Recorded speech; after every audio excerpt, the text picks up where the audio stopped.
Ողջույն սիրելի հայրենակիցներ, ցանկանում եմ խոսել վերջին օրերին ընդդիմադիր շրջանակների կողմից ակտիվ տիրաժավորվող թեմաներից մեկի մասին։ Խոսքը վերաբերում է Հայաստան մուտք-ելքի կնիքների վրայից Արարատ լեռան պատկերը հեռացնելուն։ Կենացներով հայրենիք փրկող ընդդիմադիր շրջանակները իշխանությանը մեղադրում են Արարատ լեռը մեր պատմությունից, մեր հիշողությունից ջնջելու, հեռացնելու եւ ինչու ոչ նաեւ Արարատ լեռը հանձնելու մեջ, բայց նույն կենացներով հայրենիք փրկող ընդդիմադիր շրջանակները չգիտես ինչու օժտված են հավի հիշողությամբ ու արդեն իսկ հասցրել են մոռանալ, որ իրենց կիսամաշ նախագահների օրոք Արարատ լեռան պատկերը եւս չկար Հայաստան մուտք-ելքի կնիքների վրա։ Արարատ լեռան պատկերը Հայաստան մուտք-ելքի կնիքների վրա չկար Ռոբերտ Քոչարյանի կառավարման տարիներին։ Արարատ լեռան պատկերը չկար Հայաստան մուտք-ելքի կնիքների վրա Սերժ Սարգսյանի կառավարման տարիներին։ Հետևաբար ինչ է այս ամենը, եթե ոչ էժանագին պաթոս, եթե ոչ էժանագին մանիպուլյացիա, ինչ է այս ամենը, եթե ոչ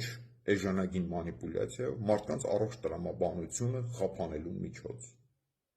Բնականաբար շատերի մոտ հարց կծագի, իսկ ինչին է պետք ընդդիմությանը այս ամենը։ Պատասխանը շատ ավելի պարզ ու հստակ է, քան դուք պատկերացնում եք։ Ընդդիմությանը միշտ ինչ-որ բան է պետք փրկելու։ Պետք է գտնել մի բան փրկելու համար, որպեսզի իմաստավորեն իրենց քաղաքական գոյությունը։ Հակառակ դեպքում իրենց քաղաքական գոյությունը դառնում է անիմաստ։